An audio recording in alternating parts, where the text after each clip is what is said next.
everybody, welcome to another edition of Boxing for Real. I'm your host, Don Omega. Iron Truth with me again. Here we go. Okay, today we're going to talk about an upcoming possible bout between Paul Williams and Shambre Mitchell. What are your thoughts? I think Williams, first of all, I think it's a good, interesting fight. Definitely, if Mitchell can win this fight against the undefeated Williams, he's back in title contention, back in top level competition for the welterweight division. If Williams beats him, depending on how well or impressive he beats him, he's right up there for a title shot also. Mitchell's somewhat becoming a gatekeeper. I won't go that far as to say he's a gatekeeper, but he's getting there. Close to that level. So if Williams beats him, he's an official gatekeeper. Who would you pick? I would pick Williams right now. I'm going with Williams. The guy throws 90 to 100 punches around. It's unbelievable. And his reach, I mean, he's too tall. He uses his reach, unlike some fighters. Yep, 6'1", unlike Corrales. He's 6'1", welterweight. Mitchell's, I think, 5'7", 5'8", welterweight. Williams has power, speed. Mitchell has speed. Mitchell has no power. I'm going with Williams. Don't know if I can pick him by stoppage, but I could see a late stoppage. I can, if Tszyu knocked him out. I mean, I know Tszyu's powerful, but I mean, Williams, I think Williams can just overwhelm him with it and get a TKO stoppage. I'm going to go with Williams by decision. Could see a late round stoppage, but I'd say about 9th round TKO, really. I just think he could overwhelm him with that kind of pace. I mean, I could easily see it, and if Mitchell's leg gives him any trouble whatsoever, look out. No, that's true. He still has a bad knee. So that's coming up, hopefully August 19th on the Boxing After Dark for that month. So that's a very interesting match. Hope it gets made. So I'm going with also Williams. Coming up, it has just been signed and announced Brian Viloria versus a guy named Omar Nino is fighting, or Nino, whatever, is fighting. Doesn't matter, he's going to be... Omar Knockout should be his name. Yeah, that's what it will be come August 10th on the Outdoor Life Network, or whatever it is. Outdoor Living Network. So check that out, August 10th. Also on the undercard will be John Duddy. What do you think of this card? Viloria, well, first, I'm glad they're getting these guys some exposure on something that, it is on a Outdoor Life Network. Don't know why they're putting boxing on this station. 2 weeks earlier is the debut of the show, July 27th. I'm looking forward to seeing it's more boxing, so I'm definitely... We'll take it, but absolutely, I'm definitely not just hopefully complaining. the word gets out there. Yep. And Viloria, one of the best, the best 108-pounder in the world right now. I'd say, hopefully after this, he can get a fight with Ivan Calderon, the best strawweight in the world. Hopefully Calderon can move up, or some catchweight, who knows. It's only 3 pounds, doesn't seem like a lot, but I guess it is to them. I picked Calderon to beat Viloria by... I picked Viloria to knock him out. I picked Calderon by unanimous, unanimous decision. No, I picked Viloria to just knock him out. I see Calderon's got a lot of skill and everything, but I think Viloria would get to him, and I think I question Calderon's skill. I've been impressed by John Duddy some. He's very explosive, pretty fast. Got good power, so I think he's going to go places. Actually, he looks like he'll be a top contender for sure. Yep, and we'll have to see how he deals with the not top elite guys, but the guys coming up after the guys he's been fighting. He's going to step it up. I don't know who he's fighting August 10th. They haven't got the opponent. The dangerous TBA. But we'll see who that turns out to be. He should be stepping it up pretty soon, though. But I think he's going to be a good fighter to watch. Not that we're trying to rush him. Believe us, on this show, we're the most fair to these guys fighting at a slow pace against opponents. Absolutely. They need to take it slow. Absolutely. Now also, Zab Judah has announced that he's now with Prize Fight Boxing out of Memphis.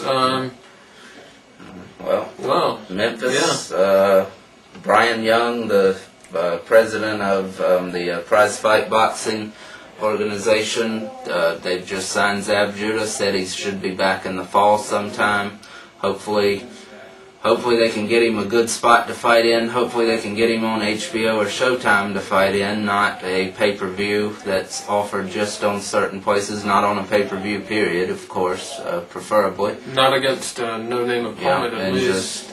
Even so, hate the pay-per-views, of course. But anyway, hopefully Judah could get in the ring with the Gatti Vladimir winner. Either one would be perfect. If it's Gatti, fine. If it's Vladimir, rematch. Either way, I want him to get the loser eventually too, of course, so he can knock both of them out.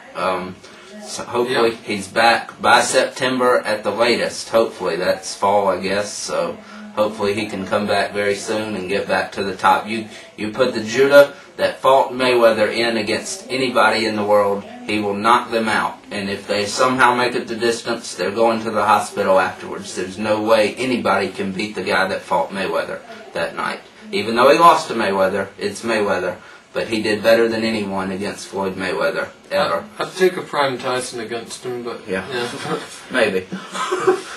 And, well, maybe Manny Pacquiao, apparently he can beat anyone. Yeah. But, anyhow, I agree, yeah. Judah, he needs to get another fight on TV. Oh, yeah, definitely on TV. On TV where everyone can see it. Yeah. And just, right now, probably... he's ready right now, I think, to get right back in there with someone. Oh, absolutely. But if they put him in with a tune-up, that's fine. Just get him... Confidence builder, which I don't think he really lacks confidence still. Memphis will probably be where his next fight is. So, whatever. In the Pyramid, hopefully, where Tyson and Lewis fought. They've put some big fights on there recently, somehow. Yeah, that's where Judah will probably be fighting next, most likely.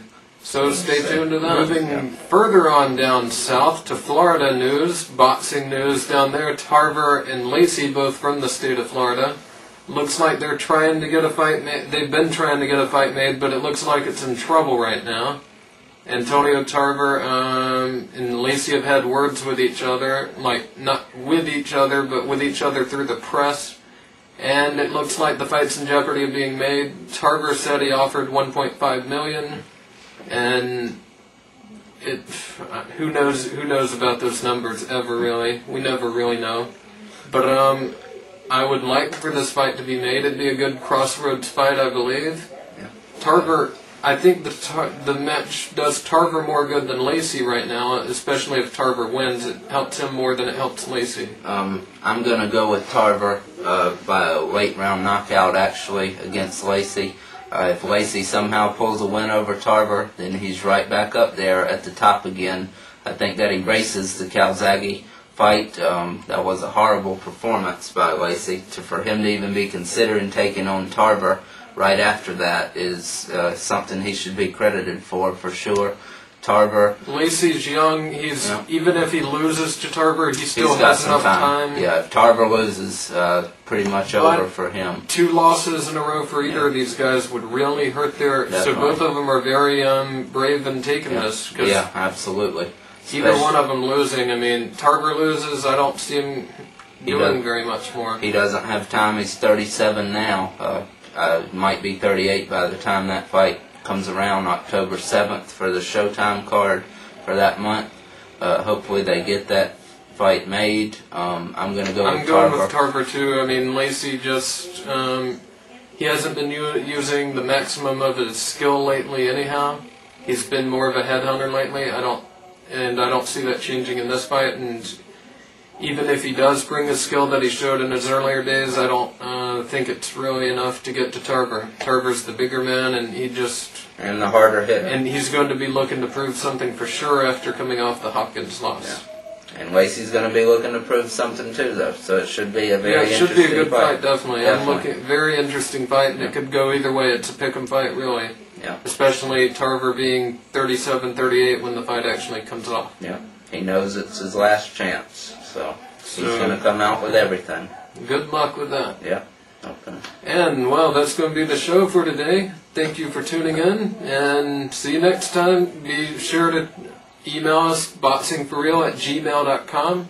Be sure to check us out, omegafights.com. And, yeah, we'll see you later.